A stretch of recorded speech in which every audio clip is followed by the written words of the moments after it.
दोस्तों भूटान में पेट्रोल का प्राइस 64-65 रुपए है और हमारे देश में 100 या उससे थोड़ा ज्यादा है स्टेट के हिसाब से। लेकिन मजे की बात क्या है पता है कि भूटान हमसे तेल खरीदता है, मतलब भारत भूटान को तेल बेचता है, पेट्रोल बेचता है, और भूटान भारत से तेल खरीद कर अपने लोगों की सुविधा और अपने लोगों को राहत दिलाने के लिए, अपने लोगों की दो पैसा बचे इसकी सोचने के लिए वो 65 रुपए में बेचता है। अब इस 65 रुपए में भूटान दो पैसा कमाता भी होगा टैक्स के नाम से, लेकिन हमारे यहाँ जो हम 100 रुपए में बेच रहे हैं फिर भी इनका पेट नहीं भर रहा है।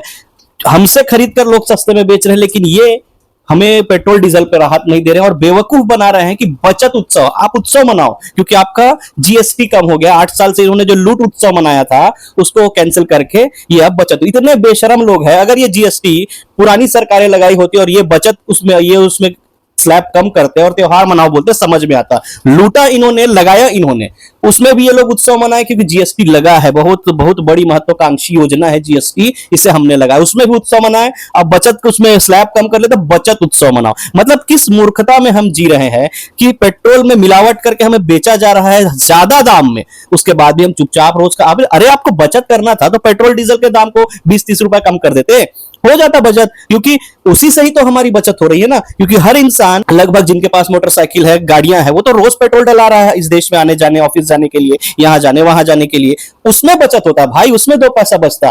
फ्रिज, वॉशिंग मशीन, इसमें क्या साल 2 साल 5 साल में एक बार खरीदने वाली चीजें हैं, और कितना खरीद लेंगे लोग इसको आपके बचत में। मतलब मूर्खता की एक हद हो चुकी है और लोग मूर्ख बन बन के लोगों को इतना मजा आ रहा है इस देश में कि बता नहीं सकते। इसलिए आप उत्सव मनाइए। और अंधभक्तों, अब ये मत बोल देना कि सस्ता पेट्रोल डीजल चाहिए ना तो भूटान चले जाओ। इस पर आपकी क्या प्रतिक्रिया है, कमेंट करके बताएं।